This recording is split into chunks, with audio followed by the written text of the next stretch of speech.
Durante las mismas décadas que vieron las feroces batallas del movimiento Taiping en China, un aislado rincón de Norteamérica presenciaba su propia revolución. La historia es bien conocida por todo el valle del río Kobuk y el territorio adyacente. Allá por mediados del siglo XIX, por esos lares, vivía un indígena o inupiat llamado Manilik, hombre tranquilo y poco amigo de la ostentación, conocido como el profeta esquimal. Su historia ha perdurado de generación en generación. Una vez, cuando Manilik era muchacho, estaba buscando sus serpientes. Vio un lugar para descansar, entonces fue ahí y se sentó sobre un madero. Luego oyó algo extraño como Tatakiek. Tatakiek sonaba así. Significa padre e hijo, padre e hijo. Fue muchas veces al mismo lugar y oyó lo mismo una y otra vez. Otra palabra más, Isrumik Sukti, fuente de la inteligencia, fuente del pensamiento. Oyó eso una y otra vez. Decía muchas cosas extrañas y la gente pensaba que tal vez él estaba loco, pero era sabio, más sabio que Afatkuk, los chamanes. Alguna vez habló de gente extraña que vendría de lejos, toda de blanco, y luego decía, van a traer libros y la gente va a comprender estos libros y va a saber de Dios. Hablaba de canoas que volarían en el cielo, de gente que iría en canoas sobre las aguas sin remar. Por eso pensaban que estaba loco. Los chamanes pienso que tenían miedo de él o tal vez estaban celosos porque él siempre rompía sus tabúes. Una vez en Kotzebue, 2 de ellos querían deshacerse de él. Él les dijo, puedo tragarlos a los 2, pero no lo hizo. Ellos quisieron destruir su espíritu mientras dormía, pero su luz interior era muy brillante. No podían acercarse. Otra cosa, hablaba de reposar en el 7º día. Ponía un poste enfrente de su carpa cada 7º día y decía, en este día yo descanso. La gente decía, ¿por qué descansas? Eres un flojo, por eso no estás haciendo nada. Él les respondía que vivía por los mandamientos del abuelo.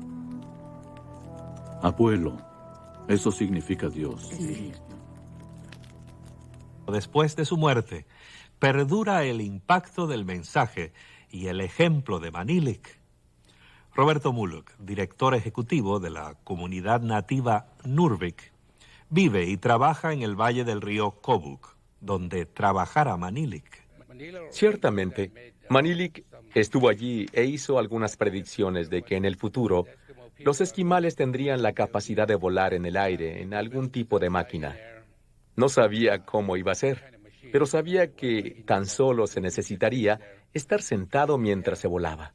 La otra predicción la hizo mientras estaba sentado en un bote diciendo, algún día usted va a estar sentado en este bote aquí sin poner ningún esfuerzo, pero va a estar moviéndose velozmente.